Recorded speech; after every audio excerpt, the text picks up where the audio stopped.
Yo, guys. So I got an interesting question today in the Brojo community on Facebook.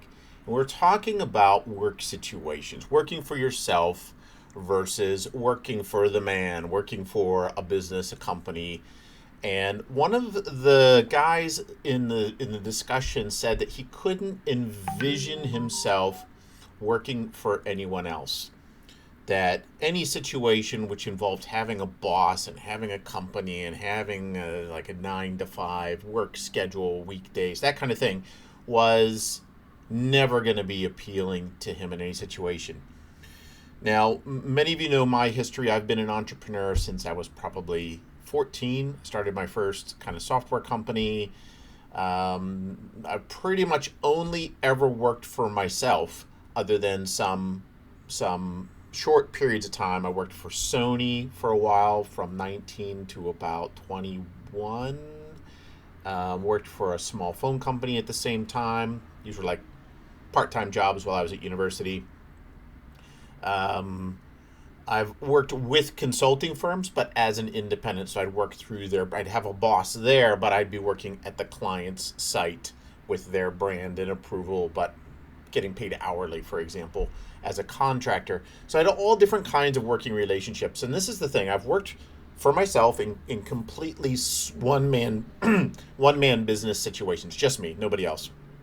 I've worked in small companies that I founded and led, where the largest one was 3 business partners and 25 employees. So I've worked in the small business environment where I'm running the show.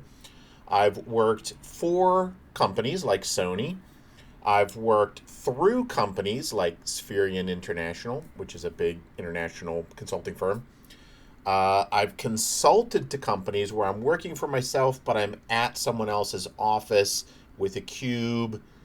They're my client, right? They're not my employer, but the relationship is very similar. And this is the point that I want to make, is that all of these different situations of work arrangement aren't that different. They are pretty much the same experience. No matter what, even if I'm just working for myself, my client is still the boss. They still end up calling the shots. If they're not happy, I still don't get paid, or I lose that project, right?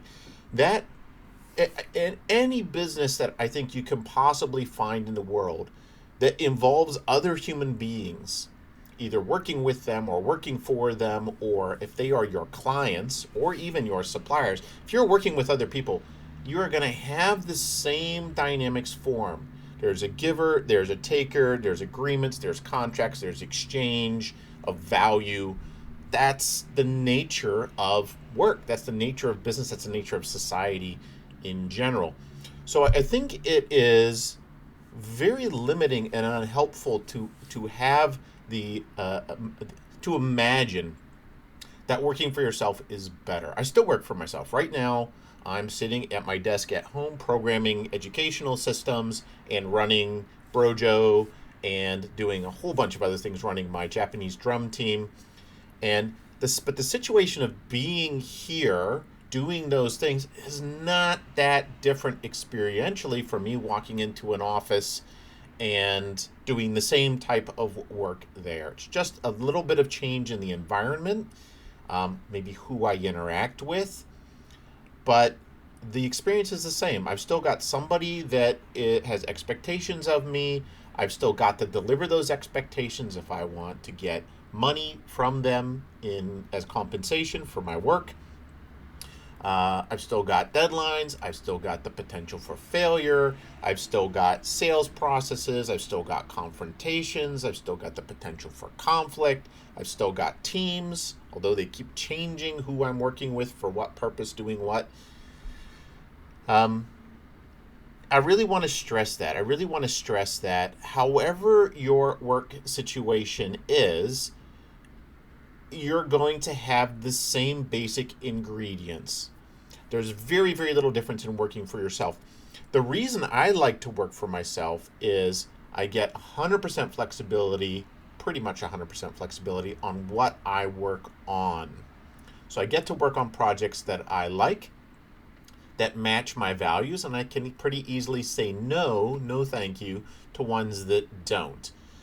If I'm working for another company, that flexibility may not be there depending on my boss, depending on the company, depending on the work environment, depending on the clients, right?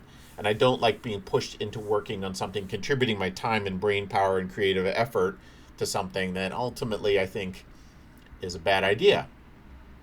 So I like that flexibility. I like the flexibility of time. If I wake up at 5 a.m. and I want to work, I can work. If I want to take off 2 hours in the middle of the afternoon to go to the gym, I can do that. Now, there are employers where you can do the same thing. Google, for example, has a gym on its campuses, right? So you get lots of flexibility like that. And the idea is I'm trying to maximize my creativity and productivity by allowing it to occur more or less naturally, not trying to force it. And when it is high, that's when I'm working on those particular projects. I'm never sitting there staring at the monitor blankly trying to make thoughts come to mind. Some of you have experienced writer's block or something similar. I find that very unhelpful and unproductive. So if that happens, I go to the gym, or I go for a walk, or I go do laundry, or I do something. I do something else productive so that no time is wasted. And that's a big thing for me is I always want maximum use of my time. And for me, that requires flexibility and the ability to choose.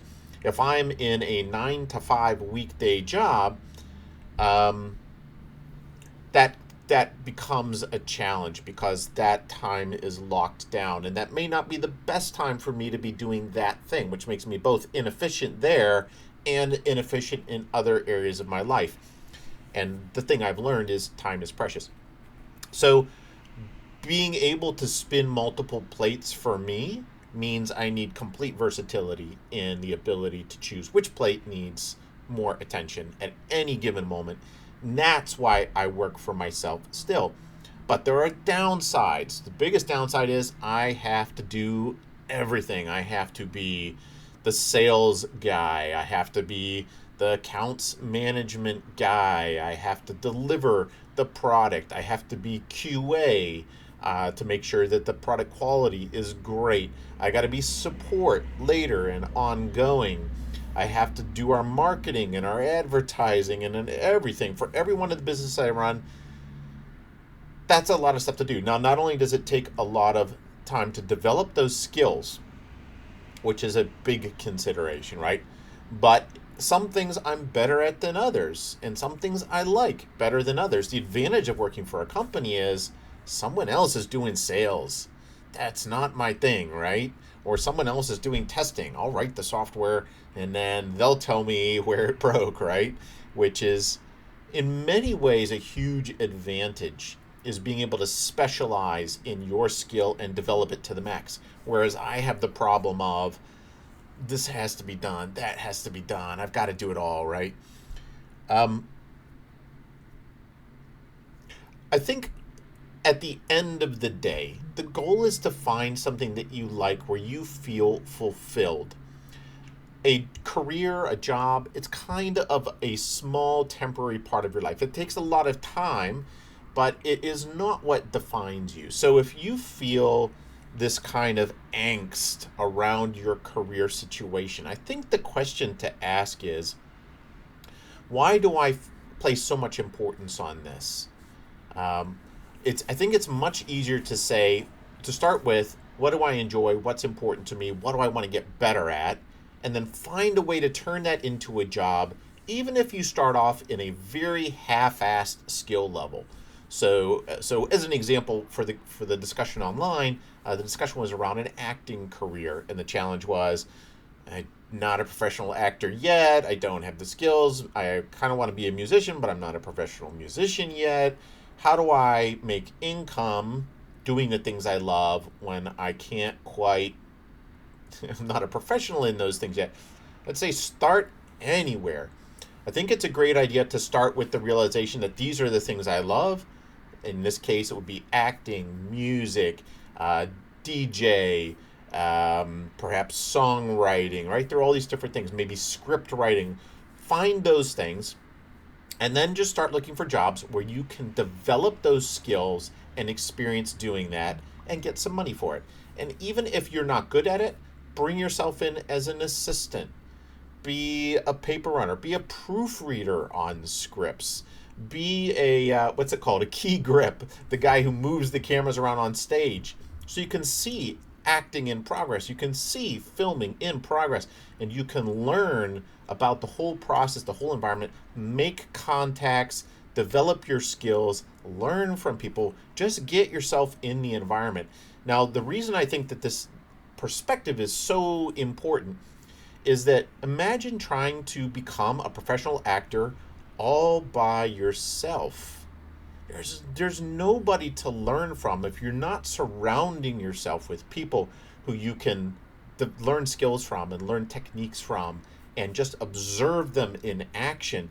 Your process of learning is going to be just flat at best. It might even go downhill. You really want to amplify that, which means you need to get yourself into an environment where you can learn and let go of fear, let go of pride, like I should be making more money. No, look, right now, consider it as free university, right? At least you're not paying them money to learn, but your primary goal for being there is to learn. So for anyone out there who is looking at their career and going, oh my God, it's Monday, I hate Mondays, I really don't want to be doing this. I think the question is, what is it exactly that I don't like? What is it that I would much rather be doing? Why am I not doing that? I definitely agree that whatever your life is about, if you are in a career that conflicts with your core values, that's a problem, right? That does not allow you to be authentic, right? Someone who's deeply, deeply honest might struggle doing a sales role in certain organizations and certain industries. In other organizations and other industries, they do fine. Straight up honesty, here you go. I'm selling to your need. What do you need to know about our products? But finding that is the key. So if you're uncomfortable with your job, if you're unhappy with your life situation, figure out what values aren't being met or figure out what values are in conflict with the work that you're doing. Start from there, write them down, use them as your journaling, and start really exploring what the ideal job would be for you. And this is the thing.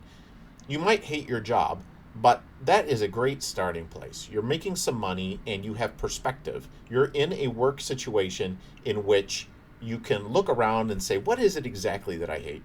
What exactly is it about this situation that would need to be changed for me to be excited about Monday mornings? So I hope that gives you some perspective. For those of you that are in jobs that you love, good job. But I encourage you to reflect on that as well. Very possible that your career there isn't going to last forever. Companies often don't last forever or go through situations. So be very mindful of what is it that I love here? What is it that working for this company and this boss on these projects allows me to do that I haven't had in the past? And you may even discover that there are better opportunities for you, perhaps within the same company, moving up a level or even moving down a level or moving sideways to a slightly new position that may not even exist. But you can only discover this if you do that values-based reflection on your current situation. Good luck.